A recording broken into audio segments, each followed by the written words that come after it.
Narito ang explanations. Has ang tamang sagot dito. Ang class ay isang collective noun.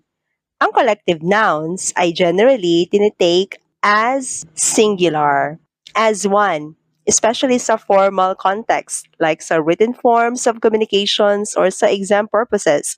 So, dapat ang kapartner niya na verb ay singular form din. Kaya itong option C ang tamang sagot. Although singular din ang option C, hindi siya tamang gamitin sa context or sa meaning ng sentence dahil mag-iiba na. Hindi siya bagay.